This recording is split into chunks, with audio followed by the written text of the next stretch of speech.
kambe dagan membe kering yo gafanyine nyama mbaliko ningine belori jalibana doya nyolbe dahata mbaliko betilin nalale mbali je kan mbali muy kan wodongo ndolbe dahata le membe kering alingantilin yulula ñunu naata mu ne la kambe daxandi yooye mbaali kooma jali baan na doya ñaawoña mbaali ko membe kering gafo ñine ñaama ning ñine beloring tolbe dahata mbetilin nalale mbali je kan mbali muy kan wodongo ndolbe dahata le membe kering alingantilin yulula ñunu naata mu ne la kambe daxandi membe kering gafo ñine ñaama mbaali ko ning ñine belori jali baan na doya tolbe dahata ñaawoña mbetilin nalale mbali je kan mbali muy kan wodongo ndolbe dahata le membe kering alingantilin yulula ñunu naata mu ne la kambe daxandi yooye mbaali kooma jali baan na doya ñaawoña mbaali ko membe kering gafo ñine ñaama ning ñine beloring tolbe dahata mbetilin nalale mbali je kan mbali muy kan wodongo ndolbe dahata le membe kering alingantilin yulula ñunu naata mu ne la kambe daxandi membe kering gafo ñine ñaama mbaali ko ning ñine belori jali baan na doya tolbe dahata ñaawoña mbetilin nalale mbali je kan mbali muy kan wodongo ndolbe dahata le membe kering alingantilin yulula ñunu naata mu ne la kambe daxandi yooye mbaali kooma jali baan na doya ñaawoña mbaali ko membe kering gafo ñine ñaama ning ñine beloring tolbe dahata mbetilin nalale mbali je kan mbali muy kan wodongo ndolbe dahata le membe kering alingantilin yulula ñunu naata mu ne la kambe daxandi membe kering gafo ñine ñaama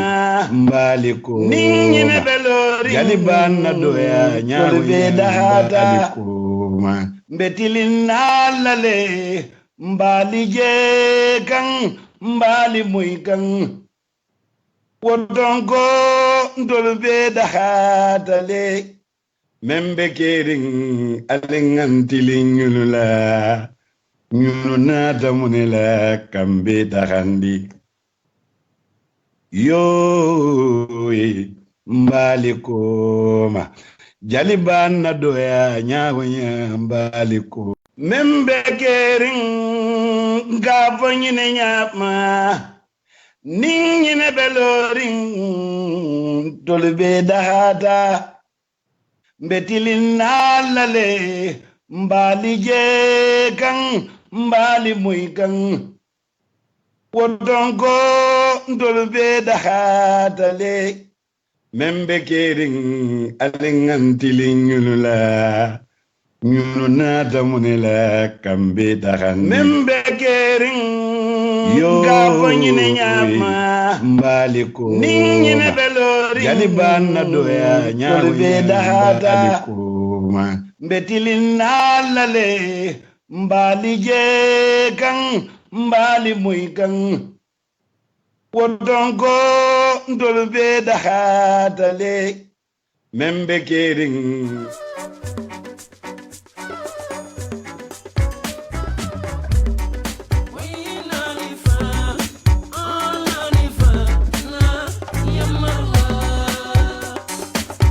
Yona Forex Bureau. Badimori Yona Forex Bureau mi yalon ko felaliye Serakunda Bambo walla mu dulati dami yalon ko kodi kiyo anin kodi falingo nyinu mu nyonta onde. Yona Forex Bureau itorbaliye Bambole ando fele ye kunda basotale lat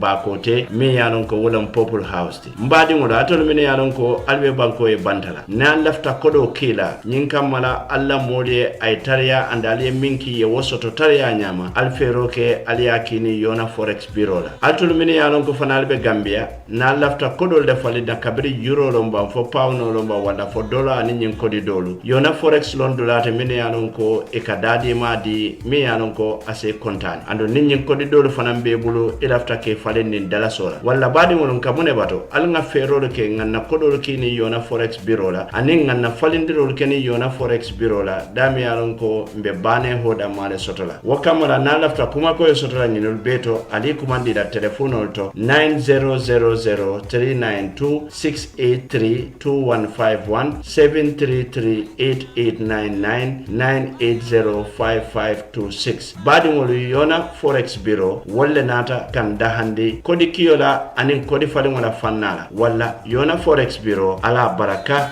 jarama.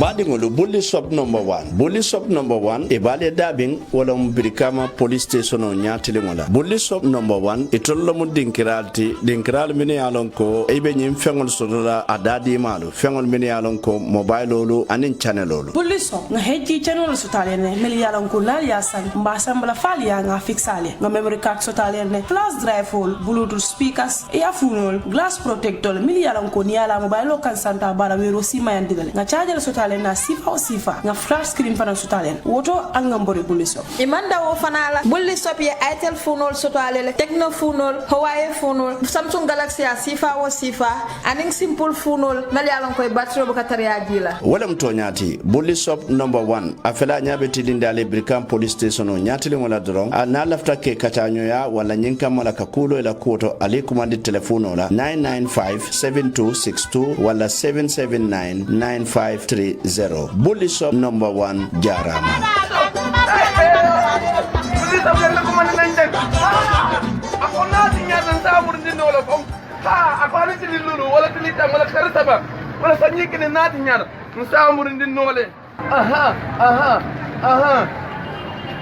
alhamdulillah rabbil alamin bully shop jarama. The Gambia Police Force, in partnership with Comfort Quality Services Limited, brings to you a new aluminium number plate for vehicles and motorcycles. The registration process starts with a payment at any Trust Bank branch. Prices are as follows. $1,100 is for vehicles and $630 is for motorcycles. Once a payment is made, simply bring your receipt and car documents to Gareba Police Station or Banjul Police Headquarters and have your new number plate printed within minutes. We also have registration offices at Basse Police Station, Farafenye Police Station, and Brikama Police Station. Comfort Quality Services also brings you a service at your doorstep for customers with 10 or more vehicles that want to replace their old number plates. Call us on 203-6437 or 360-8628 and our friendly staff will come and collect your payment and deliver the printed number plates to your doorstep. Replace your old number plates with our new aluminum plates that are durable, international organization of standardization quality and with a 75% visibility at night. Comfort Quality Services, we answer to all your quality needs.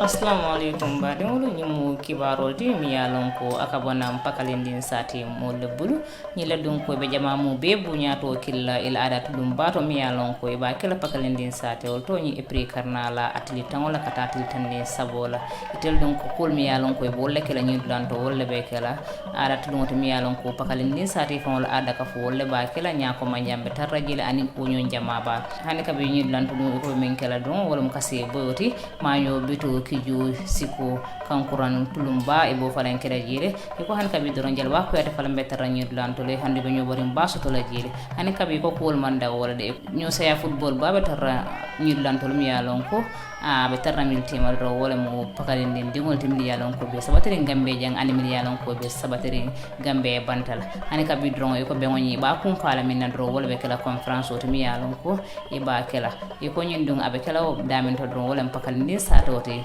nyi e pre karnala atil tangola kata atil tanne sabola ala bar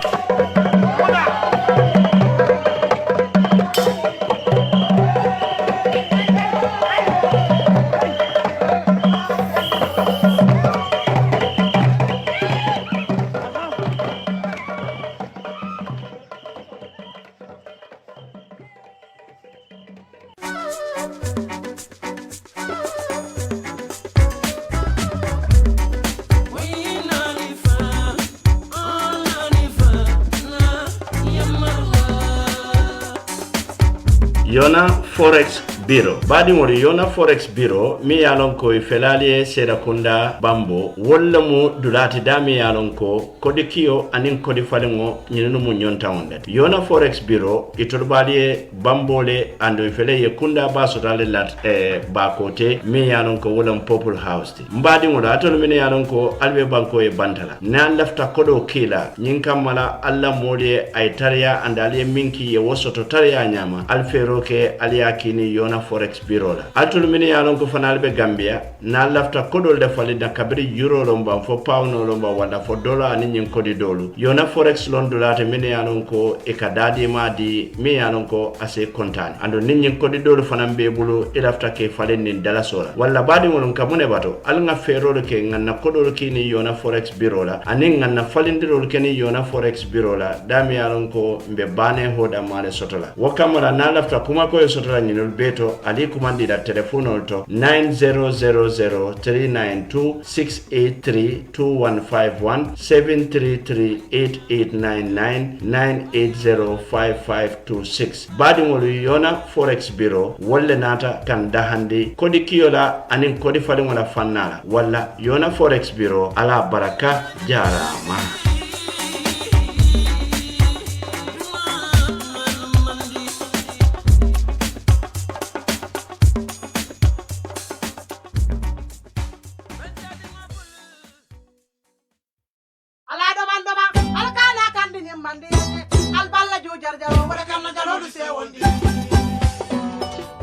Badingolo bully shop number 1 bully shop number 1 e bale dabing wala mbirikama police station o nyatile wala bully shop number 1 e tollo mo dinkiral mini yalon ko e be nyim fengol sodola adadi malu fengol mini yalon ko mobile lolu anin channel lolu bully shop nga heji channel sotale ne mili yalon ko la yasan mbasambla fali ya nga fixale nga memory card sotale ne flash drive hole bluetooth speakers e afunol glass protector mili yalon ko ni ala mobile kan santa bara wero sima yandile nga charger sotale na sifa o sifa nga flash screen fana sotalen woto angambore bulli shop imanda wo fanala bulli shop ye itel funol sotale techno funol huawei funol samsung galaxy a sifa o sifa aning simple funol mali alon koy battery bu katariya jila wala mtonyati bulli shop number 1 afela nyabe tidinde ale brikam police station o nyatili wala drong na lafta ke katanyo ya wala nyinka mala kakulo ila kuto ali kumandi telefono la 9957262 wala 7799530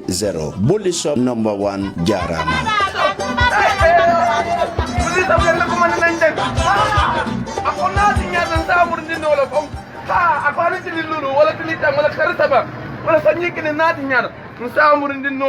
Aha.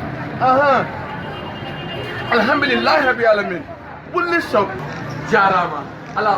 The Gambia Police Force, in partnership with Comfort Quality Services Limited, brings to you a new aluminium number plate for vehicles and motorcycles. The registration process starts with a payment at any Trust Bank branch. Prices are as follows. $1,100 is for vehicles and $630 is for motorcycles. Once a payment is made, simply bring your receipt and car documents to Kairaba Police Station or Banjul Police Headquarters and have your new number plate printed within minutes. We also have registration offices at Basse Police Station, Farafenya Police Station, and Brikama Police Station. Comfort Quality Services also brings you a service at your doorstep for customers with 10 or more vehicles that want to replace their old number plates. Call us on 203-6437 or 360-8628 and our friendly staff will come and collect your payment and deliver the printed number plates to your doorstep. Replace your old number plates with our new aluminum plates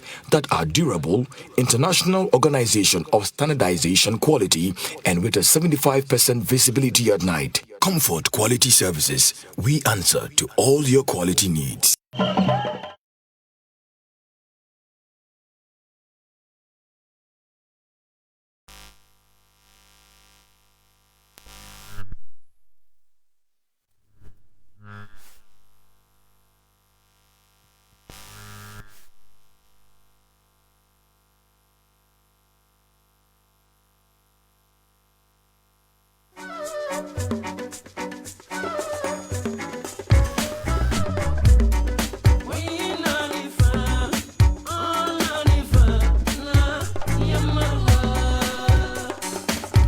Yona Forex Bureau. Badimori Yona Forex Bureau mi yalon ko felaliye Serakunda Bambo walla mu dulati dami yalon ko kodi kiyo anin kodi falengo nyinu mu nyonta onde. Yona Forex Bureau iturbaliye Bambole ando fele ye kunda baso dale lat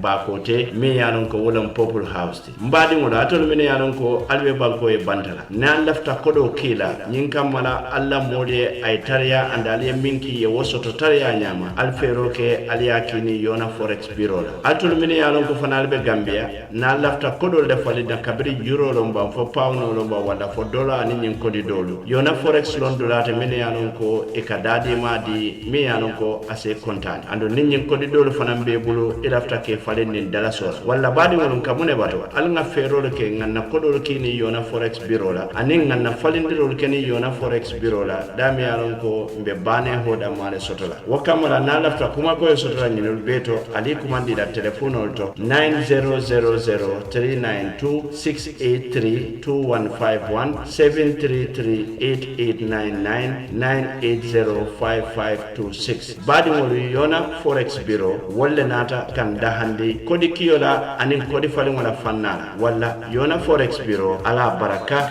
jarama.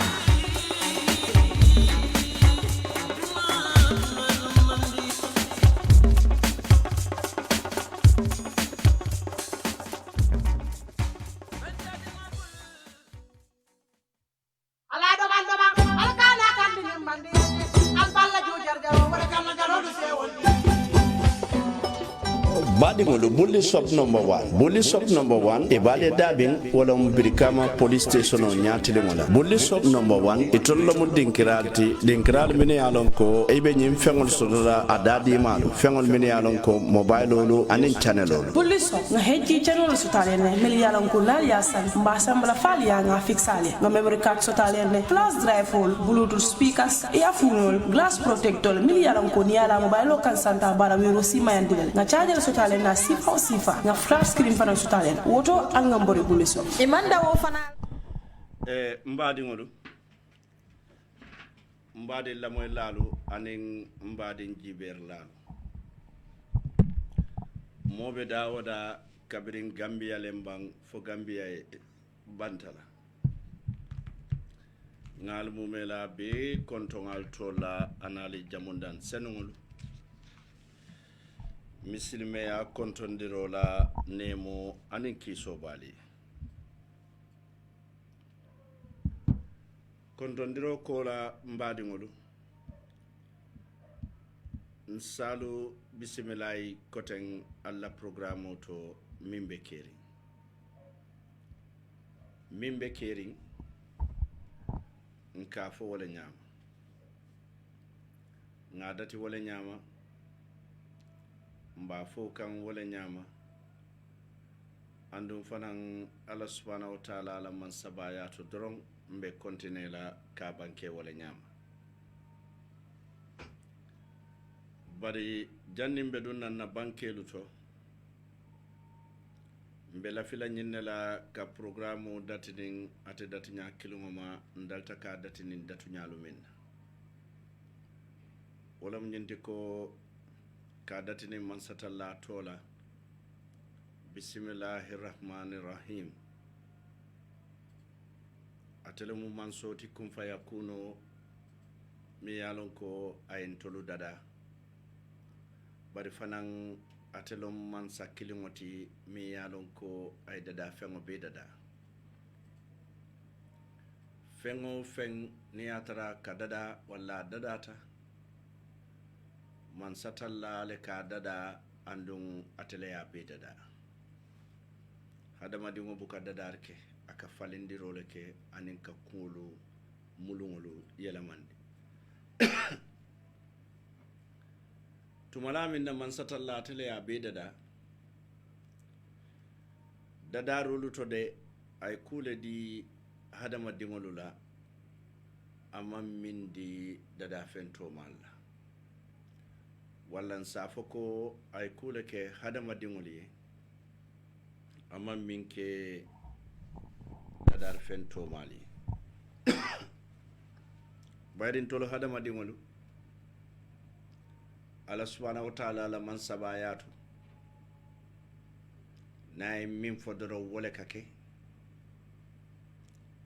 ayen tolle tombon kanke kalifoluti nyimbanko ka fengo feng niyatara abe jimbanko kan duniya kono hadama dingole marta wo fengo bela ayatara wo hadama dingola ke woti mo man quartier fayaye fem man quartier fayaye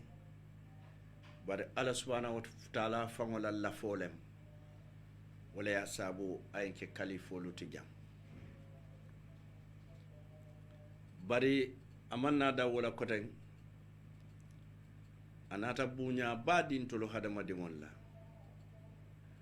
bayring atay jongo min dada jon sanungo min keta muhammad ay wole kumandi ako wole ma terti. The volume is little bit low. I can wole for Facebook. La volume ya adjust demande anyway. Bayri ni nata jibe wo Muhammad sallallahu alaihi wasallam ay wole tombong kake atefango terti andung Muhammad hadama di molem nemo anin kiso bay woteri yaru to anata murun ka wo Muhammad tombong kake annabiyo moti bara manda wodoro na fanan anata murun kake kilariya moti bayring nganye muta kawandi lalla ko annabiyo mo be manke kilariya moti bare Muhammad Allah subhanahu wa ta'ala nyimfulo bele kafunyola ayadiyala bare amanna dawo fananto Allah subhanahu wa ta'ala amurunta ka Muhammad le suwande ka kenyin annabiyo molu anin nyin kilariya molu ate fangoy minilu tombong ka Muhammad ke kunton koti bara manna dan ka ke kunton koti doron aya telefonan ke kun faramati wala nyindi ko nate botaji dotina walla badi ngolo alay ku jamale kentol yede ku kendol to de min yalon ko biben nafaka bara man na da wala kote Allah subhanahu wa ta'ala nata Muhammad tombon kote min mu hadama dimoti bayda sano la bondi jinol kono asano la bondi malaikol kono wol be mala da fennati bare hani aya bondi to hadama dimol le kono ka fisamante ya di ala ka fisiandi fengo fenni atara dadatale na minul lomba ma minul lomba ye minul nene fonye nene ma minul nene fonye na minul je ani ma minul je nsobita minna ani man sobi minna na mirol futata dama ni na mirol man futata damen ala subhanahu wa ta'ala la noto Muhammad sallallahu alaihi wasallam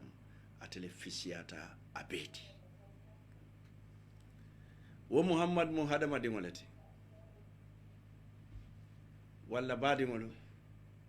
hani atara manta koten danta nyindula to dron ala subhanahu wa ta'ala aya beleke ntolo hadama dingoli walla min nyantan na watolu bela wolom nyindi ko kan hakilo bulande alala ala mi yewo hakilo dada nyin kamalan sa tentuno nga jayi ani nga warandi katu ko nga ala warandi amang ala nafa fenna man ala warandi bang amang ala nafa fenna bari wato bela ni nga ala warandi doron ase kentol jongol ye manta bengoti bari nin nasita wala doron ase kenye nasoti alman bebula la jongol kono mini yalon ko ala e hakilo min dila wato bela be murundila ala kan andon fanan ase tanka o hakilo sinon dola kenyinandi ka o man saba tentu ka jayi ka warandi bari niya ke wate akadiya yele fengo fendiyata alaye wala mu ite jongola manta bemoti badi ngolu ni wobota je nse duwa fanan na sabante furele mini yalon ko wolle tata nyala dolu bal dolu fal dolu mamol dolu binkolo dolu bitangolu itata to nya dinkirato be nyonso so suut bari be nyonso mento itolu tata dami what ticket is always available and mobile kasoto either you are rich or poor, ugly or handsome or beautiful. Alawo mari na tiketo bina watu mina mbe tarakuke. Nyindoni mini yalon ko itata iko talalu tata bari minu lu tata wolle dahata. Ngadue fo Allah subhanahu wa ta'ala se la jamul sonea ka folo na kunti ba fango Muhammad sallallahu alaihi wasallam. Nemo anin kiso be miye. Anala dimbayalu anala saibolu anin misilme sabante fureto malu be fo Allah subhanahu wa ta'ala se nemo anin kiso ke dundi jannatul firdaus badi ni wo bota je koten be man so dani la koten kum fayakuna tele ko nga dani ni nga dana ben solale wala ina wato be lan ka wato ta ka dani bayri ni nga dani akan sole akabodamin abuka banje wala mbe man so dani la bi fanande jinya wala fasen tanka nengola masibola bari asem manta ben nengola kairola kamurun ka kando nyina bulu kum fayakuno atelom man soti man so mi yalon ko akala jongol kere tombon jongolu kono ala fita ka jongol min kanda ando nim man satalla ala jongol min kanda Iblisa min keta setanol sungoti abu ke filindino Iblisa du na korta min filindi la jongo katu man satalla le kanda ite mari ise dankenea ko hadama dingo setano jino setano dunia la palaso dunia la kodo anin dunia darajo ñinul te filindino la ni ñinul korta min filindi la sulu saji malu say sayo la nin kalabantelu walke fangole batande ite filindino la ñin kamalante natul jiberalu be anil lamoy lalu mbe sedan ngaman satalla dane bayrin ala dano diyatale na diyate ye dayele ya dane na diyate ya dane siso kono na diyate ya dane nyawonya walla mbe ngade ngaman satalla dane fo bi fanande na nyinya wala mimbe kering fo nga mi yalon ko nga datinin bismillahir rahmanir rahim la toba senngo fo asen kanda isaje ko nga kumfanin alhamdulillahi rabbil alamin kate man so tentu ka jayi anin ka warande tentro anin jayro anin warandiro mi yalon ko aman dandula soto barin se munum fanan nga nyendo ado fanan laje man satalla atelum man soti min diyata doron aka woleke walla mbesede nga man so dani nyin kamala fanan fo gambi banko anin muslime banko to malu be fasen tanka nyin kuran kese jawala e ka fo mi coronavirus ala o mari coronavirus ala ma abe damin ay dawoto andun ay banje fereng a keso e banduniya kono ntolumano de bari ko tubabol famman boro sotala bari ala subhanahu wa ta'ala way boro sotala la katu ko mu ko be jarala alete badi ngolu nyenne mo farda ko na programme o nyin kono mimbe kering nka fo wala nyama katu ka datita wala nyama mba foka wala fana nyama andun nin ala sonda mafo ala koma mbe continue la doron ka fo wala nyama nte luwati nyala nte boyla mokan barabe keri nyamen doron nsa banke wo nyama pura se ke jamaay fahamuti kala kilo burande doron ko alnal tede kanun telon koten pamodu bojang ntele be siri ngale mimbe keri television to ala hawa kono nyen temboto ani home digital fm 99.9 jama ba sa fay ko su radio bido mini alon ko wolle bulobe na nyim programme koto wollo mu Yona Forex Bureau Yona Forex Bureau itolmu nyonta wallati nin anata kodi kiyoda anin kodi maro andi manna da wala itolu ko e malla fi moli e bata wala ya sabu community o community ye fansu Yona Forex inde mo soto jele so wala badigolu anin telephone topopolu wonin kukote ngol na lafta wala dorom al se ferol ke natanu Yona Forex Bureau yo badigolu bidum programme lafta damini jibe la fenjamale be laaren tabulo kam bayrin weekend o nata tambita dorom kuwol katara siari ne kuwol min yalon ko wolle kata weekend ko nanin kukota ngol so e kaje ko na min katara laaren na tabulo ka siya back yo bidu lafta nyene lafta min fola doro wolom nyente ko mbese lamoy nin hakilola kana lamoy nin jusola e itemin kan kol teng mba fole ko kankuran se koronto nyawonya aka jafa katilal le batu wala atuje ndoma hani mankuma de butu yajele he morke ba operation don't call me at 9:30 because wakata lembe mbimbe kerina so ngalo ne nyente mbote fango be lamoy la drum bari yake ke yale to drum k so bari nta futandira okay jadimbe duna woto la fanyini karo min la fa min fala dro wala nyenti ko security sector reform wala mu tankoti nyim banko la tanko anim banko kantar lalu mbe hakilo ba kanne yaya jamme anala kumbe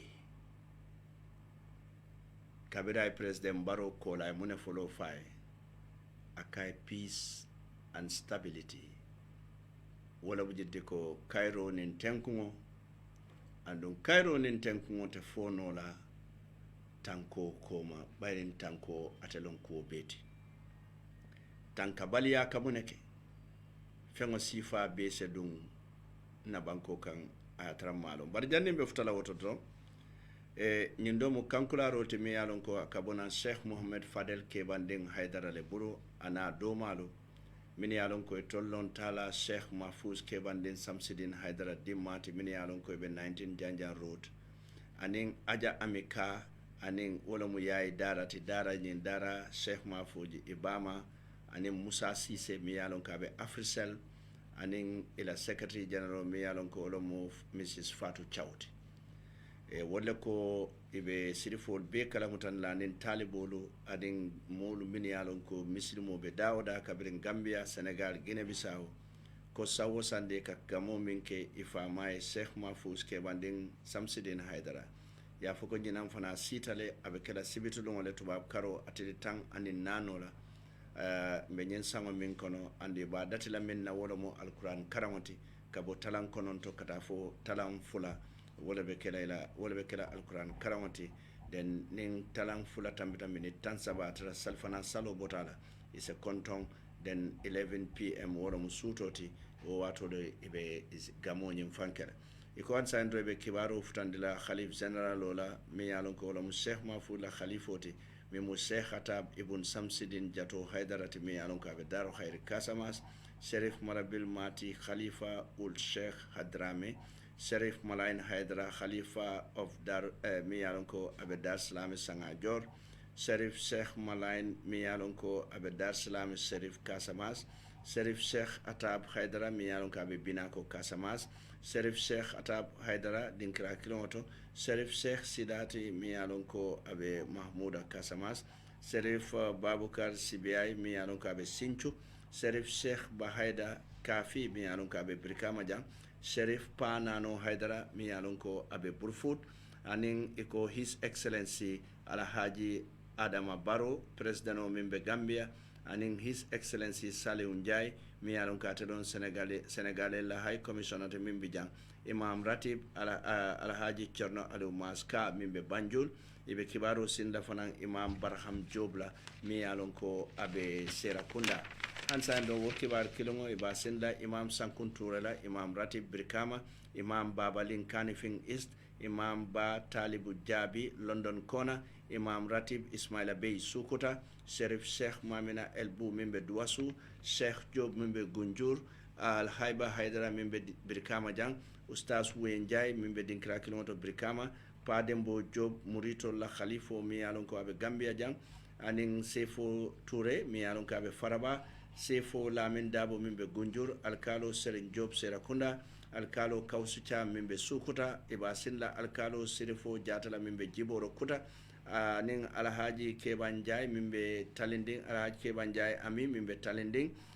alhaji Momar Aliou Njie IEC la chairman iba sindilala Honorable Ibrahim Silla, Minister of Information, Honorable Dembo Bojang, Office of the President, Honorable Omar Jallo, Pipeline, Honorable Halifa Sallah, Serakunda, Basiru Conte, Boy Conte, Mimbe Kanifing Layout, Uncle Mbai Chow, Mimbe Banjul, Alhaji Buba Koita, Mimbe Central Bank, Alhaji Noah Jata, Mimbe Bundung, Momodu Senghor, MD, National Road Agency, Malan Jamme, Ministry of Works, Momodu Lamin Sonko Boto, mi yalon kabe kololi anin Umar Sonko mi yalon kabe esew hansa ndobe bunya sindila Mrs Nafi Biaye la mimbe bakote anin Tala Yusufa Job la dibal mimbe Serakunda ajan joba mi yalon ajan joba Sankare mi yalon kabe Welingara aja Mamin Daw mi anala daira Rahmati mimbe Bara Aissatou Njie anin daira mimbe Bara daira Malen Haidara mimbe Manjai Kunda daira Sheikh Ahmed Bouye Latrikunda Mrs Ndeye Nyanjai London Kona Nafi Njie Welingara Nafi Biaye Bakote aning sirifolu mini yalon koy bebe Casamance kata Brikama jam Farafenye Kerewan aning Balanta Association Jola Association Mansuanka aning Mauritanian communities mini yalon koy bebe Gambia aning Signol ning Kanuntelu mini yalon koy bebe Serakunda Janjar Road ya foko mi yalon ko wolebe kala den sukula la bati nyendulato e ko wolebe kala Mbaye Njie Sambati anala grupo mi yalon ko be bolana Mbour Senegal mini yalon ko be siare kankula ka wolamu Muhammad Fadel Haidarata na do malu e ko e famala ziare sitale kaminke Serakunda Janjar Road abe kala dame wolamu dinkra kilometer Janjar Road nying sibitulo mon tuwab karo atili tang anin nanol buton baadi mo wala mo kibaro te dron karamo kuma feya buton science bo kono ngadunna mimbe kerin kono bari fanan nga audio do soto jammi alon ko mba datila wala bari bimbita security sector reform lela andum fanan kibaro to alba mo lale man sakunda yaya jammela gara so ya wafi sulali yale 33 million dollars bi obe kala na breaking news te so wala ngata ngalla moy sedi fata jola kuru dingo ngammi kuru dingo e message jole soto modi mi alon kaya kina wala ngalla moy kuru dingo la okay nyanda saimbe min kala don sain mbatunga jibe kuru dingo bayring ala message o nyimbi janne so sa jibe bayring wato dola ka kumayale na lamor lalu mini yalon ko e buka dunno jama ning alsi kari message o fanan kinyana e bajala ko nse woldol play nole ninga wol ka doron isaje ko atel fanan sal al tasoto momo lafta min fale sof wala sayimbe min kala doron mbatunga jibe ngatannu kuro dingola okay ngamira say nga samana na say okay good okay say nyamu minute wora wala dronate al ngalla moy kuro dingobe min fala. Assalamu alaikum rahmatullahi ta'ala wa barakatuh. Alhaji Pape Bojang Brikama mimbe keri nka fo wala nyama mbe tentula mbe jayla alma kayra kelan niye alma kayro sabat la banko kan alma ni kala nyomoy lati ntelamu e kanunto karamo Seydi Fatajo badibu sali kenye operation la hido e timma kuro dimu manyine la adun tenyina lela bare mannin kolu ko e karakilo ngoy fangu e karakilo ngoy la dimbaya oto de karamo Seydi Fatajo ila kuelo radio Gambia nga Gambia kanu Gambia diamo nyenka diamo mbadi Gambia nkole anen dunia mole akuelo mpamata kakuma bari kurudo mpa Bojang mbibri kama sato be tentula mbe jaila mbibri kama be tentula mbe jaila brikama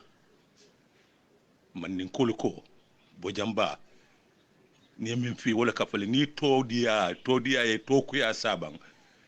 itobe ka kuyano adun kendea anen duwa anen hormone bunya yodi Gambia bella idaji ko mo wolati ila kuma kan wala kasaha ila kuma kan wala kan jerinyala anafa wata banko kan bake woto Bojamba alhamdulillah bravo be min kan ya lafa e be min kan ya lafa e be kununde kan e be nyanto din kan na nyanto long kalo nyanta tala nyami kalo be minekela kalo mine be kerim banko kan anen duniya e bantala Gambia e bantala woto Bojamba baraka almale sawke bari panam be yamarla ko Brikama pondin cewlu Brikama musolu Brikama cewlu Brikama alefalo dega mo ni min fi wala kafale bari Brikama nkolu nyanteto bake nyanteto kabiri ni radio soronta Brikama ngaji ko alhamdulillah rabbi yakata ba niyo beje ila kendi alo sabu ani buta do wulula kendol min bala ani la signol yeb hormone buña min dila Bojamba o buña ni horomo wole yatinna i signolu i badingolu sato molu Gambia be e man sino be wulta e ko fongaji ko e laftam min min mo toñata way sabade banko kan o to be kata ko min kan isa lafa ya lafa bari ngalo mola muti alhamdulillah ya maro man kasiya bari alhamdulillah timmare wala muti Brikama ko ni ñomoy baake ko lum fongo so don ngetare damin min wulta alhamdulillah rabbil alamin mbedde mbo ara sane kontonna baba is kata kafuñolu kata Brikama alfa molu wallahi billahi pa Bojang mo kendole muti e jartala Brikama ko fanan e jartala sato mi ya lon ko na firmo benna a sambo benna Gambia mumo ko na manke badibu sali kenyati sate Gambia janga min kono mi Brikama si woto Brikama mun tela sato wolti o radio mun na radio wolti Brikama sato mun na sato wolti kabo bila kabo kununna kana bila fo jandin soma woto mbe tentula mbe jayla isamen ko illa fi ko alala yam fo kan alala duño kan alama ala oke ben kala kalta worowla la de karamo seydi fatajo badibu sali kenye opération la hido yitimma kurudingu nte namna mburu koma docteur Mansa Kunda bi janne ya komin ken naje ya muta kandundi selo kono kan samba reman kan samba kitiola nte karamo seydi fatajo badibu sali kenye opération la hido yitimma kurudingu namna mburu koma fo nga dicté to bondi jang nga tra démocratie kono nte nga mburu koma mine bo sabula nkafu nyolo mini ya lonko be APRC ye ko bele yitandente la pour nga na ya jamenoma mansong make sa ko bimbe tembo mento ko ngam fo mandika kan to karakilon fo karakilon wala dimba wala mo condition ote bari dega bo jambam be tentulam be gambia be tentula mini kan nyinen ka radio to mbika seydi fata jomoy mbika kurudi moy mbe tentulam be jayla mbe ngani yakiling mbe kiling ba kiling pa kiling gambela nyatota gambela yuruwa gambela ta nyato nte karamo seydi fato nen gambe dingol bele den tawola nte mu seydi fata jolati ni ame fata jola nim man nin kolu la lasilo na family man nin kol ni lahido min di nyola lahido timmata mama nyole lahido timmandi goru wato sitan koy ngake alalen tol fata jola wala ne ka fanye seydi fata jo oto bojamba be tentulam be jayla be brikama sato be tentulam be jayla anan customalu ila clientolu e gambe dungo be tentulam be jayla ila katoko me bakan inshallah fa mbe koma soma alama ale kairo ken ni be brikama sato molu alama ale al so kambe wala alama yuru ka brikama sato ko nani sate to ma be alala yamfo kan alala dunyo kan mbe gambe be tentula mbe jayla mbe nyamin kunum bimbe wala nyama soma fana mbe wala nyama ndole be kamuru koma alhamdulillah ko ngam min fo karakilo wala dimbaya oto mannika kon kuma kan wala ti and then abelare wala nyama ben kala kalta woro wala ndole be kamuru koma seydi fata jolamo opération la hido yitimma kurodingo mbe tentula mbe jayla bravo yamol be kontonye yamol be jaynye abaraka mbadi ngodo wala mo operation la hido timma kuru dingo min keta sedi fata joti wala mba tentula mba jayla badi bu sal kenyen kol be kontonna sako kuno ziare dima bake gamo diata modi siata alhamdulillah be tentula be jayla kunun ko rada sain don badi ngol be min kala don en sedum na programme économie alon ko wala mimbe kerindi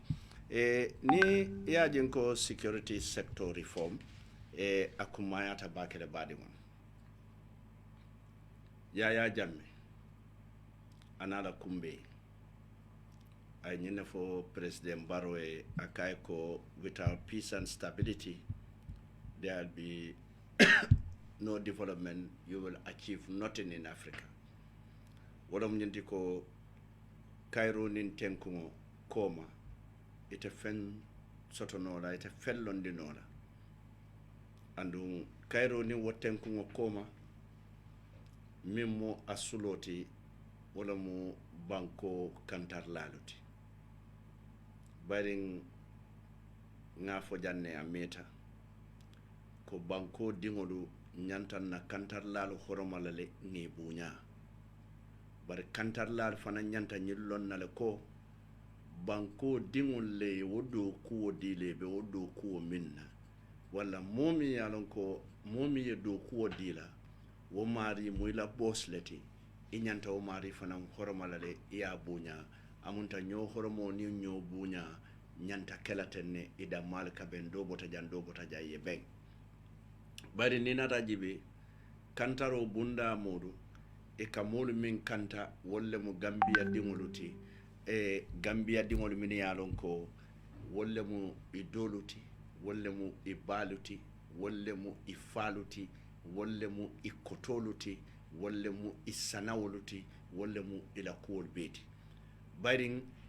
itol min fana yalon ko ibe kantaro bundata anin tanko bundato itolle fana mun tolu baɗiŋoluti itelle mum faaluti itelle mum doluti itolle mum kotoluti ntol min yalon ko mu civilianolti so walla ni nata wol jibe amonta ñinul be bota bunkilin ne dobe jang bayrin kantarla bota suwole kono abota mane kundale abota sambu kundale abota jata kundale abota bojan kundale abota sow kundale abota njay kundale aka min fanan kanta ay wotu sonko kundale ay wotu manjan kundale ay wotu kañi kundale ay wotu sidibe kundale ay wotu dabu kundale so amonta ntol be mu kilingol leti dol nga wolu wulindin koye ko altol la balu be talla lori nyinne kan kalu jo wolu min yalan koye ngi wulindi la balu be talla lori min kan tol ke tol jo e tol fanan na responsibility ni la do ko be kala minati wala mu kan tol tankandi yo banina ta jibe nyin sanji muwan anin fulo min be tambeta under the dictatorship nyin tanko bundal min yalan kon tolle ke jo yen inatan tolu kem fennati mi yalon koye mammuta fenti iben butela iben fala iben sepunna iben kuntunna iben busula iben malundila duniya kono iben bayla do kuwala ye do kunta ya sabatente bari niaje wo fanan ketano katu koye tolu fanan e ka min fo ñawolom ñenti ko mansa wosoto katu ko munam executive mo killing min mu banko president oti wala telu muta ke joramoti kay teluta ke tolu buteramoti tumala min na nyin kuwol be ketale mo kilim petle nyinno ni nataji be sojarolu mo jellebi je polisolu mo jellebi je tanko bundato mo jellebi je bari mo kilinda male nyinno ka wota ke tolda mal dunyola sojaro fa gambi jang poliso soron NIA bute NIA bay ni nataji be ke da mal kungol sendi nyola coming the dictatorial tendency the divide and rule e kalu talande ni yalu talande yal kamfandi nyokan wokola yenal bay nyokan pour al da mal tata kamfare nyokan albe nyo lipala albe nyo busala so ni nata obeji ben ko New Gambia mune mu New Gambia ngo Gambia kuto Gambia dana man kuta yade bayre hani bi tilo kabo tilibole akata tiliji hani bi ntenga mandu artu dami ngabe woleto andun tata nga farabata dami ngatara woleto wala New Gambia mantara caring is just a notion, is just a name wala is just a PR name or a strap line danko kato nyinyan but say ninko New Gambia wala munti wala mu new regime muna mu new regime la do kote nyin coalition government natale pour itelefango minfo katon tela programme jama bi je 2016 nyin neka kenna dia molutin ko mbe nyunul sambala nanne bayde nyunul natale manna kana sila dadan toli nyunul natale manna kana bunjal lon toli nyunul natale manna kana lulu lon toli bari nyunul nata minna wolom nyente ko kaje ko na banko la fabric minti nyata ka wota ka cement ka concrete na badi yal minti nyata luwale mini yalon ko tinyata andun tol fangole ka lon ko yaya jamme ala nyi luwa nori ngol ni nyi luwa jawoleta ka Gambia dingol marala fo sanjitan so sanji mo anin fula ngonga nyinul sambala ne ni nata because the playing field amal level ngom nyinil lebina ye luwalu tilindi ye kuwa be level ndi isaje ko nse Gambia sotono lafta Gambia minna nyenne mu kata Gambian kolu hamoti nyinna mu Gambian kolu la jekuoti andu Gambian kolu ye wasim faleta to vote against Yaya Jammeh ka Adama Barrow sambana so ibajara ko bi fengo fenni atrabe lola jang nimbanko man security soto a fengo abe lola le abe kidimala abe kibirobe warla bari ate labanna andun seo fanan dun ko anala mana jawya nyawonya afanan nyi nyata ku laban baloleti so wala ya sabun tolu ni nata jibe balafa warta Gambia jam project kol min be datita kabiri 1982 sangol kono kana fombe bi min kono e kaje ko project kol kadati project kol ka fail bari wobuka project kol balinala so e baje la ko ning any development keta jang for security reform yake for security ye tenteng bayde yaya jamela watola komi nga fo nyamin ye security leke jorangoti ka banko tinya ye security leke jorangoti ka civilianol silande ye security ti ki jorangoti nyaadi le ka banko tinya bayri min nim banko be tinya kan dawda date hanyila fola din dama fo tulo ta moyla tulo man min moy abuko fahamuno fembuka sabu mi ya sabu data fola wala mu wato nimmi ya fo ikeye mandile bari te tulo min fana ya moy to mando bi je buka la fila moy la ko ten katu fola ye manta so wala na be kumala bake ya yenna security sector fandi nyennala yo ni na rajibe fana the level of ni na rajibe mod fana min ya lon ko be na police ni nga nyim fo bi mo jama ba fa ngo jibe ladde moolu min ben na police o ñanta le ka karan police o ñanta ka karan police o ñanta kata police school la police ya long bayrin ka ko kilim moy kabirin tol fango dindi ko militaire wata buka luwalo ngata kabula oda da mala nom ni kay jompa ka fole haw hay ni kay ko super jalan aka super jalan ne fola bango la singole la fi katila to please the boss because boss left awal bari ko police o ka luwa karan muna ya sabu police o ka luwa karang because police o nim civilian ol ka interact andu nini civilian ol ka interact wati ibaje la ko ita nyanta luwa karan na le nyanta luwa lon na le domonding nyin kamala ikana civilian ol la right ya tinya bari kane la responsibility fananta ya overdo amunta ya ke kenyala mebula minna ko min bi fambula kunyol be minna comme bi fambula kunyol be minna FB kenyol so nina rajibe but because of dictatorship because of wato yaya jame fam manyinje yaya jame ka jummine jawo wato mberi elect la nyaadi le wat yo wat jumal le loyal tagge jumal le nimbe nyokam so nyene asabu ni tata jibe police do ni etara lorin silo kay ko item police di ko ha ni ma uniform o dum albenyo so bale kala jedi ila ke police oti baring police do fam belorin traffic auto e traffic rules fam minti they don't even know so nyemu malu ballet andun sen hakilo to nyimbe tata nata security reform andun security reform te kelano atara corruption o mambang within the police baring military olunde san ito ko yata ba kenyem banko kan andu to nyanta ko yalale because ye to ko ya ko lek bari kabirin baro nata di new gambia military la o to ko ya fele abe tutu kan domondin bayrin turu jawol min be kono no ka foy jongula nga woli jele andu jumale wo jongula la arrest wole keta CDST baji ha stress free baji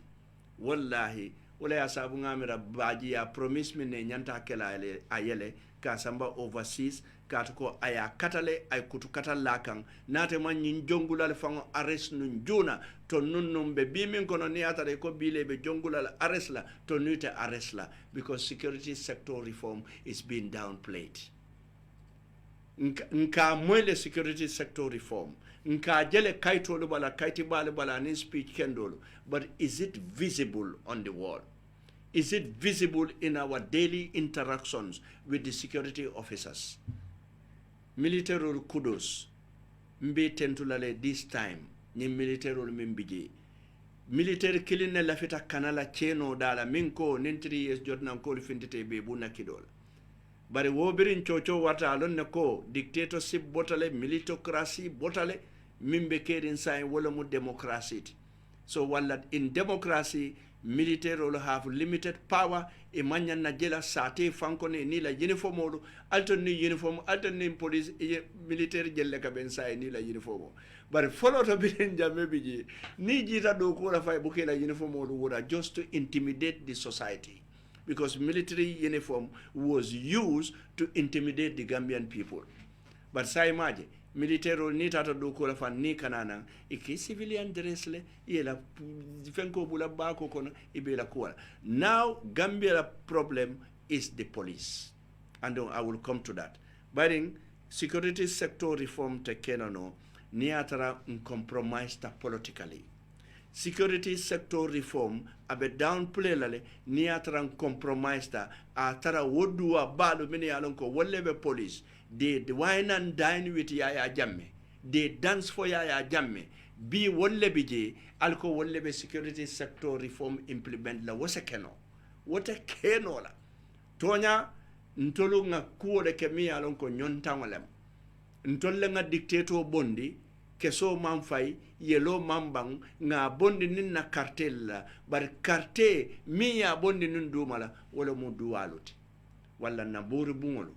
na duwalalu na jamengolo mo kendolo alim fana nga duwa woliye fo ala sisi ma ya ye mendi koto ye mendi ntolo kono jambade ngol fonsen hakilo to Gambia fonsen hakilo to baring security sector reform ni aje ngafo nga report jamale moyde BBBB fore ya fele breaking news bondi iko ye motol tara loring moto mi yalon ka balo bebe fukula ring ka balo bedin kenyo bari moto nyimmeta loring jele e moto bunda ila wato minne ya tara dindim fulale be faari moto kono ya fako dindin won nyimbota banjonne dobe sanji lulu dobe sanji woro jumale wo dindin wol bulandi wo moto kono wo moto tiyo mu jumale ti bari we will investigate bari one breaking news lati a story nyimbinale later on bari nga moyle fananko ama menye wato kono ko ye mole so murole ya fa inata fay gadino kono nyin Gambia jam wala nankale ko the internal security of the states is in the hands of the police oli ye fonyo ka fo demonstration ta kala jam protest ala te finte la jam police oli nyanta min kala get back to work police oli mantra do ko la de albo silolu kanka moto diol batande alman traffico fango regulate no bari nyin traffico bebe pacha ring silo kay ka police woro wula tara sila kelon kanne kamone regulate ji foke bulo finjam moto li ali taria aya tara taria dulati ji na bodale man sikio nyimban ko jang ta tanje mafangola ta nyin e tujeren kaji nyun dumo la nyimba jenjangol a Guinea Bissau ko min kanata nay malon kayti te bulu ibe farin nyimban ko kan dep nyine ya sabu kabirin Guinea Bissau la president elect mbalo kabirin anata jang ala press release aka fo baro ko ate lefta minna free laisser passer tarani Guinea tema hey free laisser passer tatalla non nalu tema ha laisser passer le betalla je nalu nata ngalu kisi nga kendolu nem furungol bonyoto nga kendolu welcome banku wo banku ala fita good immigrant la amal la fi bad immigrant nyem banko kan ni nata na Marcelo kono ibukalon jumati mor katara nyem banko kan ibe kuwar kala bindiyate imam maninka kawmoy imam surwa kawmoy imam femmoy imam fula kam fawmoy wolu bota muntole where are they coming from ibota na muntole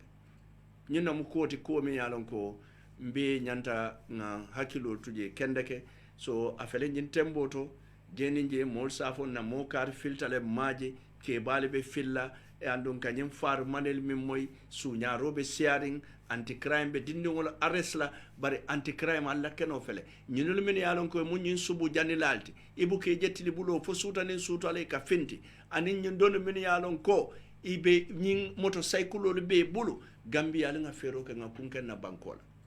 security sector reform la nyanta sotola na ID card dal dulalto jeli fanan kumayata bake pour nganna ID card luta ngi régler ngi topoto jeli kumayata bake e badi ngola ton min yalon kalbe Facebook na internet o mantra tamakan at all we will apologize for that mol min yalon ko be Facebook o to be apologize la for that time o tata to do no will go onto the simple Facebook live by wata dimbe jim programme o kala drone nka lafile pour ning molia ning na banko connect minile yalon ko ba banko e bantale sem moy ntol fana mi yalon ko mbe kondoto jam fana alson tol fana moy so saya fele right now coming up nyamin na internet o down tale kununda mada mantata africell wala na ninga fale Gambia ntolu nyanta fero kelale nga berebete kenna kidolu da nga lon ko nyim banko mun na banko leti nga nyim banko bondi bari ni nata jiba ala jibe doron kunun nen tata nga nyim official router sang mi yalon ko we spend 7,200 afele aman sambano da woda andi ye min fo wala bjente ko you can do this, you can do that. Nina rajibe insist net fanan be mbulle 10 megabytes nyintemboto aman sambano dawoda. So nina rajibe fanan gamtel la fiber mi yalon ko nka wojole over 6,000 plus wo fanan fele aman sambano dawoda. So wala nyinon problemo di problemo mi yalon ko mbi soto kan do ko la fanala wala ngam fonyo nyo falekulu tentola. Let us get back to work. Abe kumayala bakele ngam fonyo ngamurong ngatan dokuala bayring gambi ni nata jibe doku mantara keka. So wala wakamala tumala mina sign na interneto mantara tamakan andun diaspora call disconnectale from the show. So mbe minkela doro wala mnyente ko toolbox dol mini alon ko wolle tutajambe wala bulala le fo sama. Deni bajala ko sama we will try to come on Facebook simple. Isaje ko nsetol fanam connect no. So saimbe minkela dorong bayri nga faale janne be nga nseleta kuo dol kande ya jamela gara so mi yalon ko afele kanifing ya wafile $33 million bari man sakunda man fem fonyeje so lafta wonyin karola wo 33 million ani min ka wa bari nga je ko commission lebe wafirola bari nyen don dole fanan barakata nyaawonya dal samale mbe nyimbe sambalane la ninna environment fanan na environment na dandango fana bayring BBC ila ai Africa mi yalon ko wala mu nyaati min katara loring Africa kan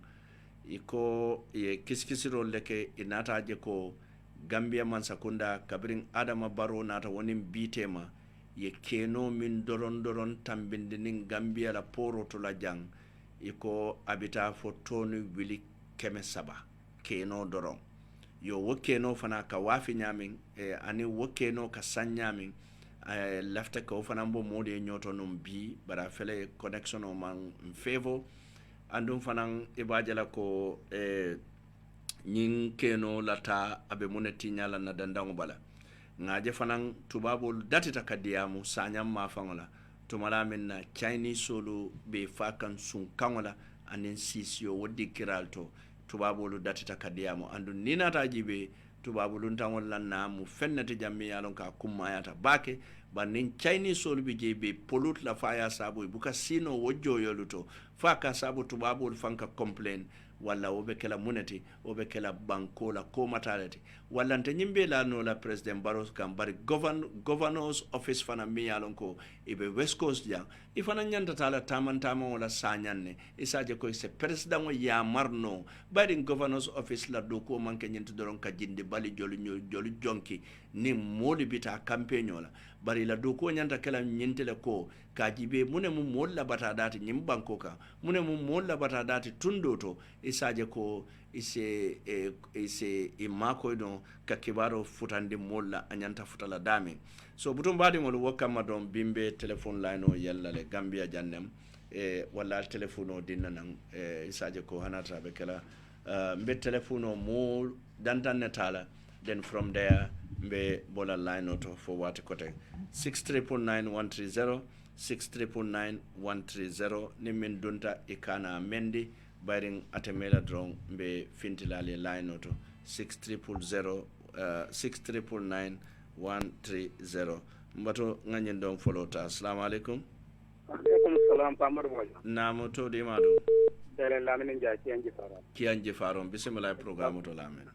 Ba kalen gon tele line auto. Alhamdulillah bismillah. Ikere tete lamin so na Pamar do nyamba ko fa nduwa. Alhamdulillah almela radio alma kalen asola ya to tala. Amin amin Allah ya rabbi. Di mola. Amin. Yetan ma jawol ma tudo. Amin Allah ya rabbi. Tankara su saji man. Amin Allah ya rabbi. Anna bango alman sola khairo. Amin amin amin. Asidia. Amin Allah ya rabbi. Yeme damen to tracking to sa police la dingira. Amin amin Allah ya rabbi. Ekabula mo to rale ya ko e ko to ka ko ndede na kabo ko to. Ha. Wa ko saje ko kada bir kama. Wolam to nyati. kala wol dula to rek ko dala la to ko ndare ko de ari ndino tan ko tere de kama sala ko to be de bata ko tan ni ko wala mtoñaade baraka baake lamin mbatu nga ñi donta assalamu alaikum allo ok fota wala do nata assalamu alaikum alaikum salam baadi la radio tala do wonde amori numbara ila radio tala nya do wonde ni mbara kotante anjam fara radio la ndolon karafa jata ibe commando la muntone birkama no besteri mbusumbala yo bismillah jata programme pamodo alaman ale jo kila ba hormoto amin allah ya rabbi elanyim kuma ka ni police membe la moy kande na mawli ndan yo kuma na mi jone siya karam baake wala mto nyaati hade banko do ko be ka nyanta je mo de tam min di nyaato wala de lay no nyanta kala ido timandi wala mto nyaati hade because training school ni bere je so fe ka kitabolo mo de ke kali ye karam ye ya karam hade so woto nyanta tele la ido ni timandi de wala mto nyaati alama solo kayro ni sabu ni mo amin allah ya rabbi amin aburo men la tan am ala jwala binyane won amin kayro la amin ron hormona barkodo baraka bake amin kayro sabat la banko kalma kayro sabat la amin baraka amin batu ngani donta assalamu alaikum allo mbadi nam yo jumale kelim Hello, Farato Cissé bismillah programme alhamdulillah rabbil alamin alhamdulillah famodu kiriyam ta famodu ni torata wala mto nyati ndesa alhamdulillah ngam la kayo wala mto nyati mo kende amale simaya amin allah ya rabbi amin allah ya rabbi amin allah ya rabbi amin allah ya rabbi famodu baraka ni mo billa ko dal bakani mo baraka wala mto nyati baraka soto buka feya desan tata batu nga ñen don ta assalamu alaikum allo hello assalamu alaikum wa alaikum salam mojamba nam to di madum mojam keba kanyi munto babylon bismillah kanyi mo de mede la mola no ba biyo ka alhamdulillah ala kiti tabile alhamdulillah mo tanan de diyo alma de jabile amin allah ya rabbi mona barakoto amin allah ya rabbi me farbe ni ngela mo le wala mtonya be men ngata ka wa ala be jolo inshallah rabbi hade allah because mi kan wa dem ke solten ko ya baraka assalamu alaikum allo nam mbadi bismillah programme to jalamba drame bismillah do yen no programme kali le jode am dem nan du jandot wala to yaadi ila ke wala ke gawda mo bal wala ni be slogan ngam kay ya nak do wala to yaadi ala be la ngata da amin allah ya rabbi mo alma sumala amin allah ya rabbi yo nek mo ka mo to yaadi na ko jama ka jamma jama kay jahalo wata bol mu le dawda ma pro amin allah ya rabbi amin baraka bake batu nga don fananta assalamu alaikum alaikum salam pa naam ngeen bala wala rabe jamal kelim yes ebe kacha men is very important hade especially ID card issue normal. Because we need to read the daily news headline. About LRL. Yeah, you see the idea of implementing in LRL. It's totally not good. Nina Rajiba, Mola Bango came for this foreigner. For the interest of Yaya Jajusi, and the interest of the sitting government. Yaya Jajusi Kote. Yaya Jajusi. For Yaya Jamila was safe for Kote. Yaya Jajusi was safe for the one and I want to say for it. Honey be a television, eh? Honey be a television for it. Because the daily news, the headline. Because Jajusi is bringing people and revolutionizing people, many of them, they are not citizens of this country. They are giving our national ID card. time for him the part of this for it. Yeah, he's not a senior immigration officer. He's not part of the security in this country. He's just a district chief. We have an amola. So, I don't think I can be noted on the Alcalos and other people to elect people, many of them are the citizens of this country to come and get our national ID card. What the woman Nakela. So, no problem of country is happening in Elara. What's happening since last week, so being daily news capitalists. The Atlamo daily news, the headline of the view. Bismillah, Baraka Beoko for an investigate Lale, Baraka. Get more information about this issue. Any reform and a former counter and I didn't mean that it's a lot of Fadera. Cousin Fadera, Cousin Fadera, call you for the Cousin Fadera control. You get more detail about this issue. Okay, Baraka Bakayama, Baraka, thank you so much. Modo from Bella. Okay, Assalamu alaikum. Sano. Inimbara mo kende abenyadi ne dinkira kuma bale ma bi ninkata security reform te wallahi de mi aje mbijikila tere hanin banko la carte sawala daji ko membe police kunda palasi ñinin do ko le be jam palasi ñinin do ko ene la do ko mu menteno wala mu jumalo mu president jawote ya jamme na la ni sangaro criminal lol be faar non janne bandiol be faar non jam police la haju tije ena la haju tije nin kuruya bunni be sera kunda nyam adudum man jaywo area ko tu south nyol moli ta da jawola suto la wala bundali kayele tribulo to wala bundaje la yele wobe faare nyam banko kanne police be kuntuna hani sun kendo men sun kendo te be kamutano bare neta ko la citizen right ko le fight la hade ikela karawno wala la ne la angale kan ne la dokuo ndolu be laaren bantale alale bende ma kandron police olu be palasi ñinone la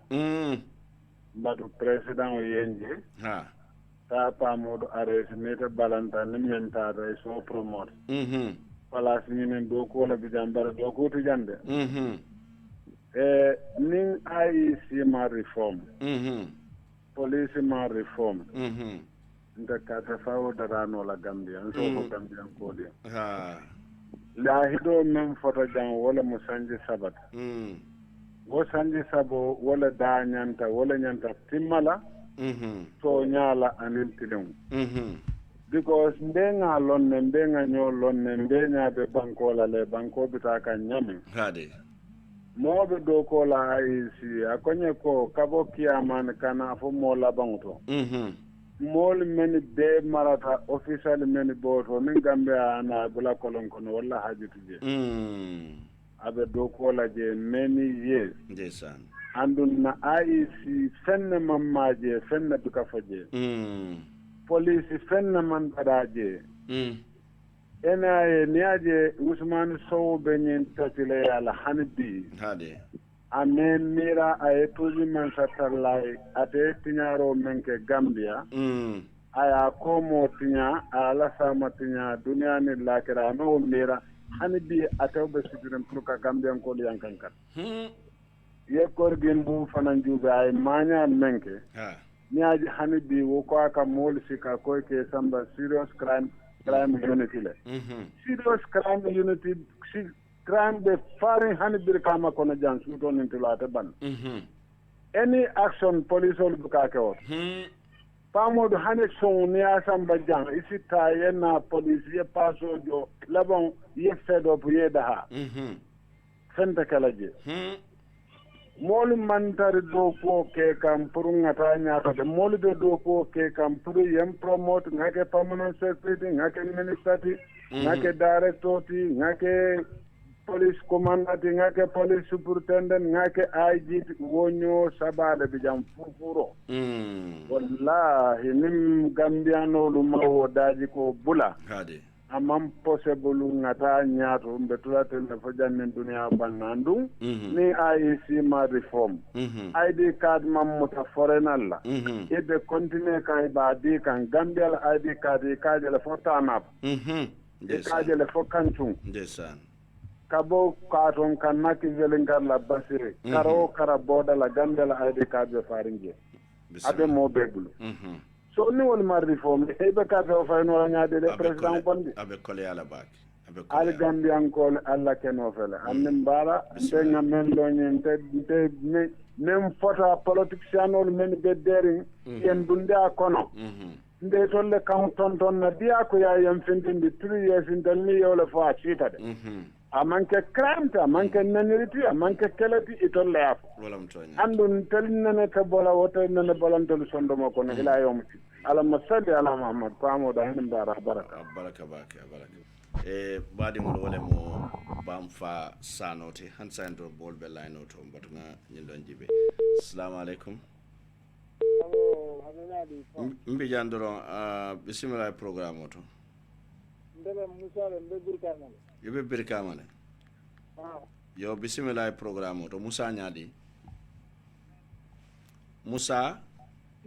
Sise yo bismillah programme auto musa Sise yo contente la programme la alhamdulillah rabbil alamin bari lo ke wa be raja su to ko ya kan ne juma lo ke me kuma ndro ke ja raja su ka senko di itele la kemu de ntela ke wotenga fole di kola hani de itella kemu de itemi yalonko be yaya jaji si fasala itella kemu ntela keten ite mune lo ya jaji aka mune fo je nte fam manje ma ko ya jaji si nyade ha yalo ndele be radio te ite min ka fa man to nya fo mune muto nyati je ya jasula ni kutenyo samole kisa atari albadin fasa bula ya mola ni si fenyote fisiano la moti nga badin fasa tuje nga Gambia jibe ha Gambia la ko ente jakale assalamu alaikum badi ya hello Pawe yes Pawe ni barabati ini mbara jomalo lawin jata ni mbara Pawe ini mbara ba ke mo kenda solo modu ngara nasuru radio jakka kono duwa jakka wala mtonyate alhamdulillah rabbil alamin yo ni flo programme lo kundo hade kramo se dispatadra kuma ma bakle ko ndira dandaro bi tan ko ngulu nyolu si nyolu bi ka man kolu ite mimbe whatsapp hold on Birika Mankolu, Nyolu, Si Nyolu, Badolu, Minu Birika Mankol, Birika Alansari Dolu. They need a banjo to the banjo. They didn't put it to be an incoming at the Kirina. What a Karamosa, Pastor Makama, I become a Belema, Pirina building so far, Mama, far Mumu. Well, I'm Tonyat. The Baluri and the Yamak Milso. Ba sudumo kendo ni national sonye ndo brika mankulu be no fasa nyete pa mudu bo dan fasa ile radio la lo brika makono ile ni radio lo brika makono brika ma di tema tamata bar ni tamata sumia kuna do ko be sumia kuna ko fenna nga des brika ma dan dembe ja wo kete be folot ko brika ma dul se muta ye fasa manta dan fala jeto baka de min be kerin be ngalo ne bari blikama dum se fasa de ye fasa suma ko mul kela mul fasa nyami gambe jan wala mutonyat min doro ika min foko ye security reform amantara kerin de mbatona fo den to dem banku dum tim bayu te dan falu de mamulu te dan sumba diamul na bankol hakol kamala anin dewul bilamin wo so manin to na fata mo le bula jan wala mutonyat bari ñelun taw sendi gande la police buda do ko tambi banku demulla dimbo wala problème ko bari ni ya so idan na no modo be bala gambe ti so mi ana ya balu ya mamala sna ko kare bere ay telo ne ani kan falo kolon tonya hade ngal hakilo du baake si doto reform a nyanda kilale na manke banko wala position be nyame a manke banko la ta nyaato kayroti ngaji be kam fonko jinen ko le nationality so da danne ta te jine ambassador la sa ya bute sa ya barama fo ya barama tata lopitano to bari tri most of the manke nationality kayro ani min separate constitutional kono pour mole la constitution ke freely itata ya account e function demonstration of risk support ye back ani man sakunda do kula la kunu kumbal na temalan ko pour kana kan deputation ko kan yin banku kan jamban ko do mal jinen ko hayna minimum ni banku do ti man jay na te bi ni ro la bay ta te ambassador bi ligani ganda do bu ci re dari tek imari politika sa to social media hande do member form bi ka kuma disina dunya to ni la bari school na do sa ko na ko ko ye ban so la banko kan soma mo mala binde kala binde kere soma la bina bari kunun kambidal wala mtonyat woto security from bande ani ti na ni te soma hanshine wala mtonyat osi wala mtonyat woto forestry coming to environment aba tinaka de tona don na wuro tinaka ni hali ni forestry so ni be tambi kan de fama de so kan bari sa ni be tambi kan ko forestry den dibiri nyanya na ni ndi andu molle be foreso koto te kan jumal le forestry department dije ministry of forestry dije ko gambia dum alinga kana sunna banko la ni banko do tante ndio ni binani woni ko no ka wole tam badal an len do fonte yato nyaf ko bi am na inde mo ko sala ni mo so le ko den ko ta to forestry wallahi ni wala mi bi ministre hani keni kunto hani mo hani ko no wala mtonyati ndesa anu hani jalo ta jalo mo abu bi banku dawri ay yiro na falong anin ay forestier na falong ko bi boja sa do de respect dunia respect to ni mun tro kuma ko ti ma so kun danda e bian ko kate fedal mine kate fay mo wala de yel hako dita baraka bage aussi baraka tabo thank you mbato nga nyin donta okay assalamu alaikum okay mbato ngamera molebe whatsapp to jangawo ngawo jibe assalamu alaikum allo ite min be whatsapp jamaale kelemu ndalam Serif Jammeh UK bismillah programme to Serif ale ni mbara le duko ini mbara bake mo kende ndem mutan non ko de kala natan the same thing from me wala repeat la ko de ke menkata APRC la banoti 2 days ago 3 days ago ngamwele fokan ba ning APRC mamban Gambia kono there will be no one step ahead or one step forward about for the Gambia. So nyanta wulale victim center nyanta wulale ye demonstrate nyina to the IEC president haje ko APRC banna banko kanya lamanto mamban systemmente not banko kan ko banko leftala nyaay APRC le banko fo le follow nyanta banna then ngata one step forward for the peace and democracy but no manke ni membe fo kan banko to level nola at level la de at level la hanido manding at level la hando manding so nte last time pananga campaign la adum betal lañu campaign ko mala fo ngajo ko APRC nyanda bannan yeto nyaf ntenga do ntenga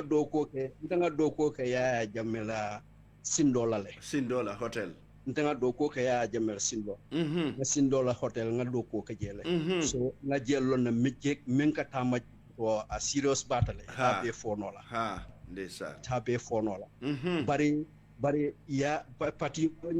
APRC anyanta bannal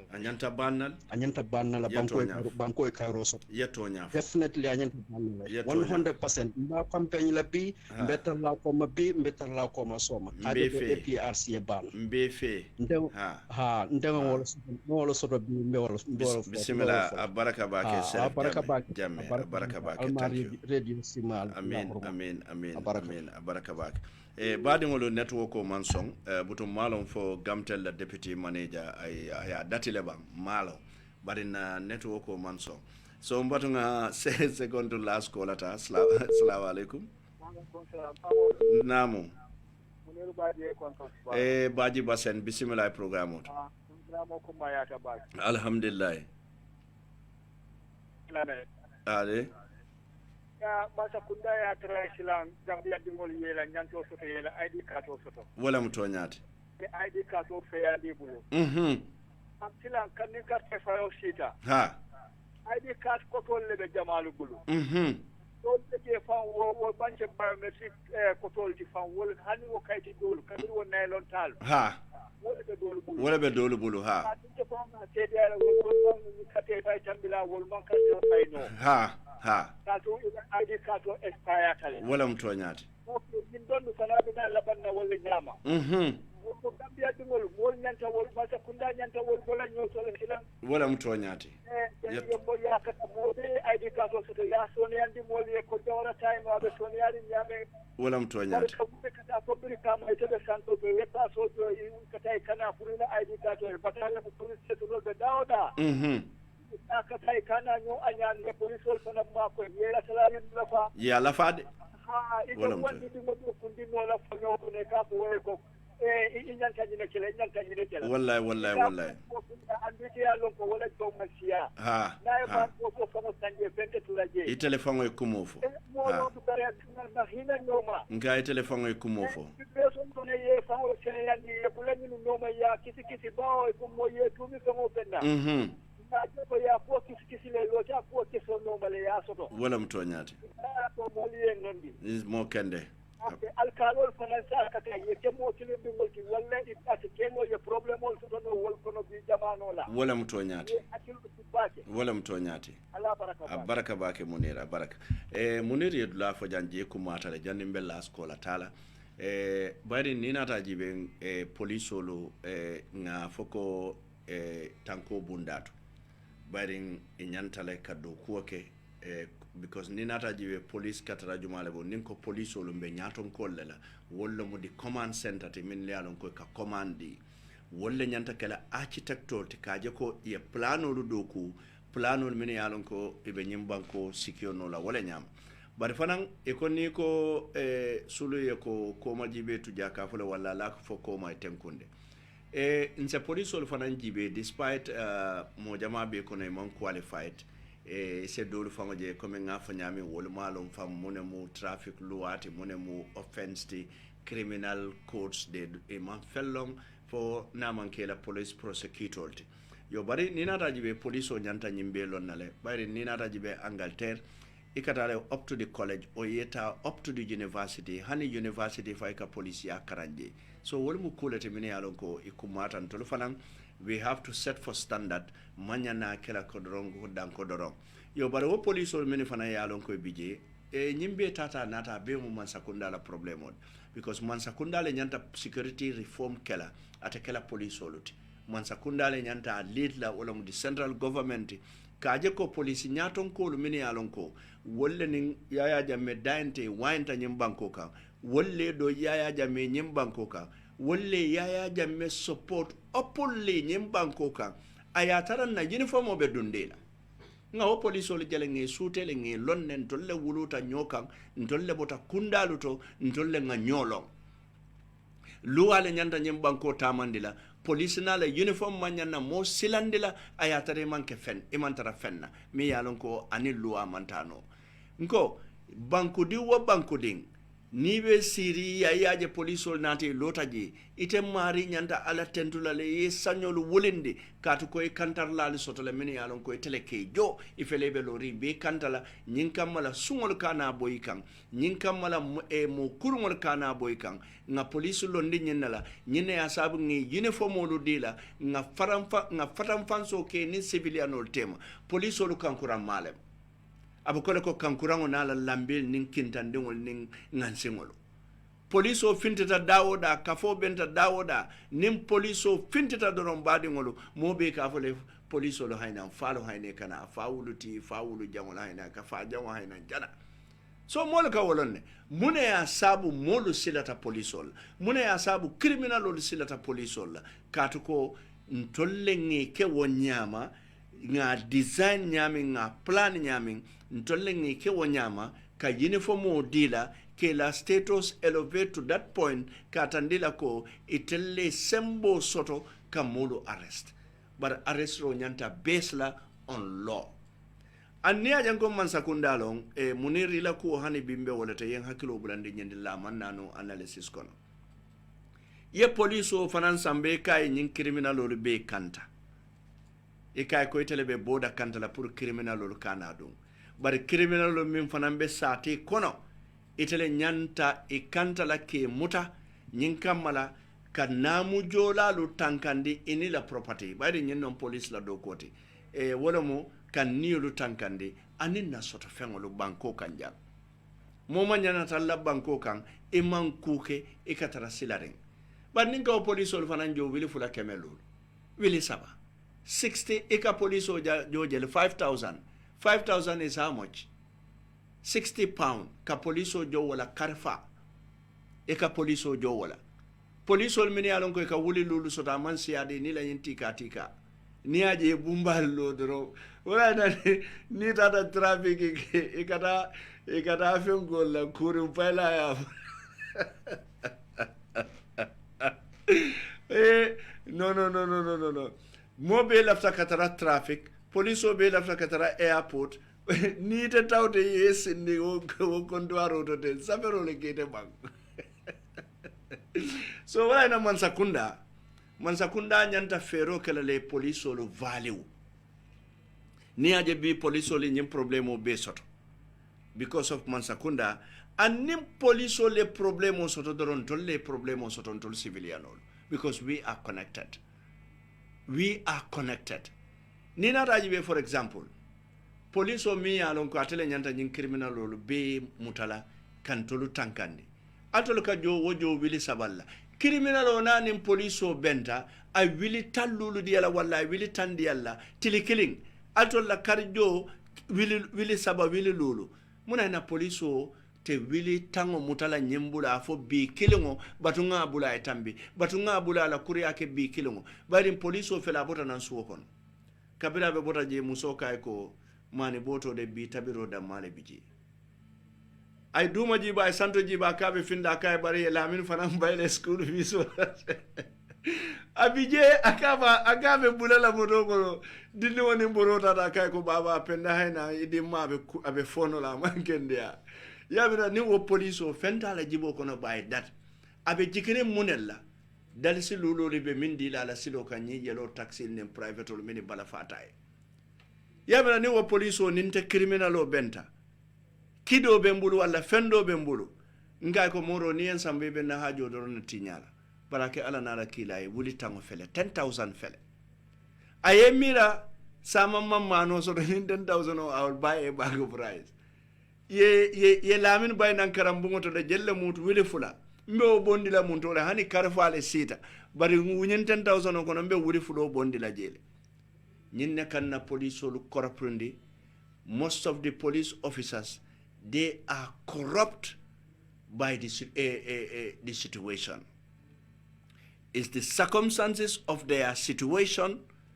Nyinatela moto memfamu moto ta tebulu. Wala na police olo alifonyo politician oli mu butela. Alifonyo ka ke police ke bali e jora ngoluti na duta e ba fola le malu long. Alning society sekuya alto sekuya andon police olo alifonyo wafirola. Police oli akejane gasi ku ofena njangaso. Iko motor be nyanta force aid kitso sotolala ning fire extinguisher. Je hani fire extinguisher sana America ko man qualified. Iko man fenge bari foi taita fire extinguisher san police kebaya. Wasekeno Gambia alinga tonya sabatende nyembanko kan alinga badiya bondije alinga teria bondije alinga kudo bondije ngajibe munebe gambilo la nga gambilo wonyama ninga nyin gambilo ngalo jumale ndi wonni mamari ngol anin signolo alinga hakiloto afele science ay tinte tol be stop ali yalo mune be wokoma science and business do bada be datila police business okay mo nga nyindo da science ay mo nga nyindo da hello namu jamale kelemu Chief Justice fajara M section pamonon to kay ndemanon tele be kala na nyaadi kana bo gote pamonon nyum badim fasale cordal fam be kuntundi badim fasa dorom atele cordal be kuntundi andu nyine dictatorship so sembola num ani digol men boto gwa kilim fa kilino ko do harje da do nyai ibe bala naka to nya foy de ma tak e to nya di napul fiola wala muto nyati ndeysaan ay ne kabilol be tinya ndeysaan ay ne satol be ni yok e kadi fo mo men fata kala no ha because yalo nyim membe keri hade government no other people only no it left ka victimol mokle kele vote minta ha amodu ha reform mo ni nyaka da men nyanta ka dum no be sele wala because he told me the family you know vote sotola wala mto nyati that's the only motive behind it if the form for the next president nata de but the president member sir handa win ta ko deke ha wallahi you will never see reform in this country and without reform there will be no meaningful development and victimol fanantera rights sotola ndeysaan pamola ambe ko mo fala you know bakaw jang ha ha la fun tam social media ko two people will let fatay no banjun ha sa pamodu be kala nyaadi le katale bu fo ko you are not safe as if there is no security in this country billahi dindi ngol fangola ko en jakale sa be kala nyaadi le ko mo school to fa you know abi amo siata sabe jallale nim bita school lan kan na dindi ngol dandang be la banna wonna ko fa you know halila bu ko fa man safe wallahi baraka bake mbatu ngal last call ata okay last caller allo jumale de binga ho ngo allo ita fo foi man siman tale pamo bismillah kotan tala de jaram kolam je wala asabu jaram kolam ni men tata men dakla men sir pundat je mbat ngaji wede sidi fo yo sidi la fam nake wale dum pakaya abirga ma janden ndesan fansun ke wale aha ko donna la bin na samala famo ke ta wonde mbidi walla ngamira bina sanje tan ni lulo sida kabiri wallahi no ngamira kabiri 95 yes 95 ndesan kotanante allo netwoko butun nakke banna number mu 7343125 isen call fan call later on 7343125 isen call bari ma fatul mi yen call altul kanan call la madunga last call atajang dialon ko min liyem call wol bu kam call fo min liyalon ko kana call nyimu nakke balati sidi very last caller assalamu alaikum hello pamod naam pamodu nimba mo kende pamodu le radio ndanga tola la kumundo ande ne speslo tola la kumundo je munan kumundo di kumundo molo yani yo kana afri ko niyo so kumundo ha minnu mo tede bodu gonna minnu mambo je yana wo yor burdu kala woni ko yana wuru kada ka so kumundo wala mto yadi ala ni ndala to la de kumundo la mu bismillah sai mba fula kumundo fm bismillah okay manager be la moy kan kumundo fm okay nyin don nata ne ngem palantero la mbatu ngata jibe jumale famma tati assalamu alaikum salam ila radio tala radio tala walle jam fala to di madu ko do malo Ibrahima Demba